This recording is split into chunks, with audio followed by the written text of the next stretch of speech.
السلام عليكم، كنتمنى يا ربي تكونوا بخير وعلى خير وانتم كتشوفوا هذا الفيديو. اليوم ان شاء الله نشارك معكم وصفه. كما شفتوا فرنسا هجم عليهم البق بكثره بزاف، والمشكله حاليا راه ولينا كنشوفوا راه دخل المغرب في مدينه طنجه ومدن اخرى.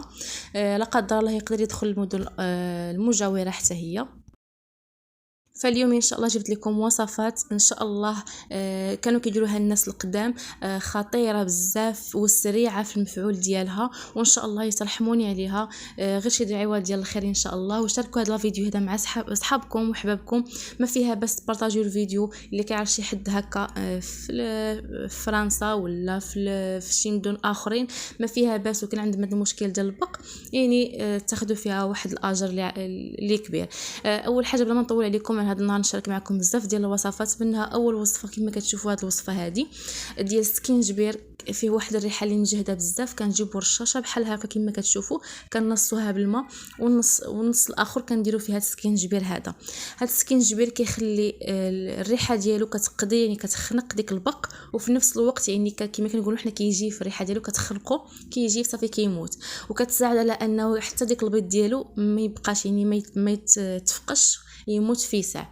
ثاني حاجه نقدر نقول لكم عليها، يعني الا بقى حتى عندكم البق كتجيبوا القشور ديال الموز، عفوا ديال البنان، وحكوا كما كتشوفوا. غادي نوريكم في الصوره هنايا كيفاش كيعطي واحد الحب كبير بزاف بالنسبه للناس اللي عندهم. كما كتشوفوا العضه ديالو كتجي على هذا الشكل هذا، كدير واحد الحكه اللي صعيبه بزاف، وكتبقى يعني كتاكل، كتبقى كتحكي حتى كتولي على هذا الشكل هذا. فما عليك الا تجيب الموز او لا تجيب البنان، القشور ديالهم بعد ما كتاكل كتبقى كتحكي ديك البلايص مزيان، راه كيحيد ديك التهيج وكيحيد ديك الاحمرار ديال البشره اللي كيكون ناجم على العضه ديال البق، حيت العضه ديالو شويه صعيبه بزاف بزاف. والوصفه الثانيه او الحيله الثانيه اللي نشاركها معكم وهو الحرمله البنات. صعيب بزاف الحرمله، كما كتشوفوا راه الريحه ديالو شويه مجهده، واللي ما كيعرفوش غنخليه لكم هنا في التصويره. هذا هو الحرمل كما كتشوفوا، كيجي على هذا الشكل هذا.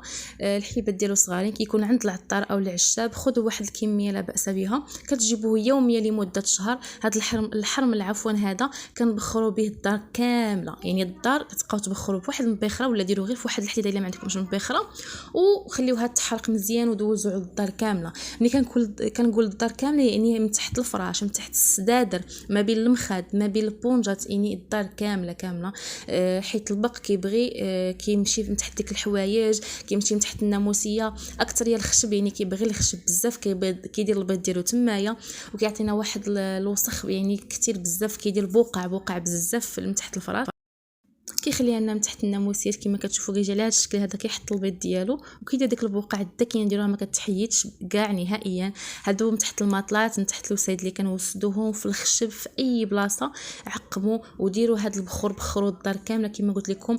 ما فيها بس يعني تبخروا من تحت الناموسيات، من تحت في الداخل في الماريو، في الصاله ديالكم، تحت السدادر، اي بلاصه تحت لكم على البال وبخروها. القلال ديال الكوزينات اي بلاصه من الافضل تبخر، في حاله ما تكاثر عندكم بق بواحد الكميه اللي كبيره بزاف. راه كارثه كبيره كما كتشوفوا هنا في فرنسا، راه الناس بداو كيرميو الحويجات ديالهم، راه تكاثر عليهم يدخل لهم في الماطلات هنا، راه كيبداو كيحرقوا الحوايج ديالهم اولا كيرميوهم في الزنقه. فلهذا مؤخرا حاولوا انكم ما تشريوش شي حاجه ديال البال اولا شي حاجه اللي كتجينا من برا، تفاداوها نهائيا. راه غادي تكون كارثه كبيره الا بقيتوا تخديتوا شي حاجه ودخل عندكم البق، راه دخلت حبه ولا جوج راه يقدر يولي بزاف وكثير، راه كيدير البيض بواحد السرعه ما تصوروهاش. واحد الطريقه الثانيه كما كتشوفوا هنا، كيكون في ديك الحواف او الحواف ديال الناموسيات اولا الماطلات ولا البونجات، الا عندكم شويه ديال السيشوار دوزوا واحد تدويزه خفيفه عليها، دوزوا نتوما كدوزوا غير بشويه، حيت هو راه ما كيتقبلش السخانه، كتهلكوا السخانه وكذلك كتقتلوا وتحرقوا. دوزوا غير شويه على ديك الحوفه ديالكم ولا ديك البونجات ديالكم، راه الحراره راه كتقضي على هاد البق هذا. وثاني حاجه الدار تكون دائما مهويه، دائما تكون داخلها الشمس باش كتقضي شويه على هاد البق هذا. فقلت لكم المكونات تقريبا كاملين. كما قلت لكم ضروري تعقموا بسكينجبير مع رشاشه ديال الماء، ضروري دائما تحت هذه كتصلح مع البونجات مع الجناب الحواف ديالها، وكذلك الخشب ديال السداد والخشب ديال الناموسيه ولا كان عندكم شي بلاكارات. وبالنسبه للبيكربونات الصودا حتى هي راه كديري واحد الباكيه في الرشاشه، يعني غير ديري باكيه كامله في الرشاشه وعمريها بالماء ورشي مزيان الجوانب ديال كل بلايص في الدار. كما ملي كنقول لك كلشي يعني كلشي القنات كاملين، اي بلاصه ما تخلي حتى شي قنت ما تفزكيش بهاد الرشاشه، بطبيعه الحال تكوني حاله السراجم والدار كتشمش. وثاني حاجه ملي كيعضكم ضروري كيكون العضه ديالو شويه سامه مسمومه، كيدير واحد التهيجات في البشره ديالنا، واكثر كيحقر على الدراري الصغار بزاف. وما فيها باس ديري قشور ديال البنان حكي بهم الجسم ديالك والجسم ديال وليداتك. ثاني حاجه الحرمل حرقوه في الدار مزيان، الحرمل زوين بزاف الريحه ديالو، خليوها يعني تحرق في الدار مزيان، بخروا بها الدار مزيان. وثالث حاجه اللي اخر حاجه ممكن نقولها لكم الخل واحد المعقم اللي زوين، راني شاركته معكم دائما كنقول لكم الخل راه معقم اللي زوين بزاف بزاف بزاف، ابر على البق ولا الحشرات راه كيقضي على جميع التعفنات والحشرات. غير مره دوزي على لافاو ديالك واحد المسيحه ديال الخل. ملي كنهضر على الخل العادي، وكاين بزاف ديال الانواع ديال الخل اللي بغيتي تستعملي فيه، راه كاين حتى واحد الخل ديال الكول.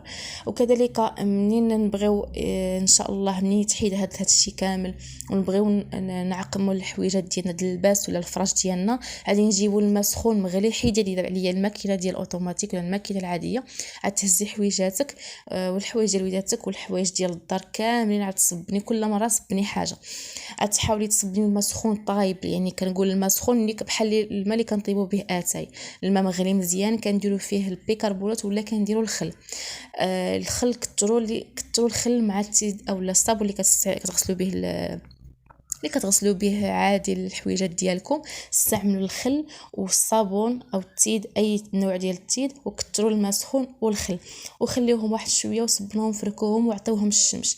اي حاجه من بعد ما كيصري هاد الحشره لا قدر الله ديال البق ولا الا بقات تدخل لداركم، شمشوا الحوايج مزيان، الحوايج خاص يتشمشوا. وان شاء الله كنتمنى ما يكونش هذا الشيء، يعني كنتمنى وما يكونش يدخل عندنا المغرب. فانا شفت شي فيديوهات راه الناس دخل عندهم في مدينه طنجه ودخلوا في شي مدن اخرين، فلا قدر الله الا دخل غير مدينه وحده ودخل دار وحده يقدر ينتشر يدخل في البيوت اخرين، او لا كل واحد يعطي حاجه لواحد، ولا راه هذه بقى ينتشر بواحد الكميه لا قدر الله. فلهذا قلت لكم الوقايه خير من العلاج. يعني الا شفتوا راسكم ان دخل عندكم ولا لا قدر الله غير حبه ولا جوج، راه كيبيض البيض ديالو راه صعيب بزاف، البيض ديالو راه كيتكاثر كيحط البيض يعني يوميا واحد الطريقه اللي كبيره بزاف، وصافي راه ان فوا كيدير البيض راه كيبقى يعني كيما كنقولوا معشش في الدار، كيبقى مده طويله في الدار. فلهذا قلت لكم يعني دائما هذه المسائل بساطين والخاصين، الحرم البيكربونات والسكينجبير راه يعني تقدروا تاخذوهم. وواحد الحاجه اللي بغيت نشير ليها اللي نسيتها، اللي عندك المكنسه يعني ديال الضو، ما فيها باس يبقى مره يدوز على الفراش، يدوز على ديك الناموسيه، يدوز هذيك راها كتهز ديك البق، كتهز ديك الحشرات، يعني كتشفطهم مزيانه بزاف. اللي عنده يستعملها راها زوينه بزاف. حتى هنا كنقول لكم شكرا، ما تنساوش تبارطاجيو الفيديو مع صحابكم وخوتكم باش تعم الفائده، ما فيها باس شي دعوه ديال الخير. يعني الا شفتوا لا فيديو وعجبكم بطبيعه الحال ما تنساونيش بلايك، والا كاين اي تساؤل مرحبا الف مرحبا، خليوها لي فقط في التعاليق وان شاء الله غنجاوبكم عليها. وشكرا لكم. اللي ما مشاركش في القناه يشترك ويفعل زر الجرس باش ان شاء الله يوصلكم كل جديد. شكرا لكم، الى فيديو قادم ان شاء الله.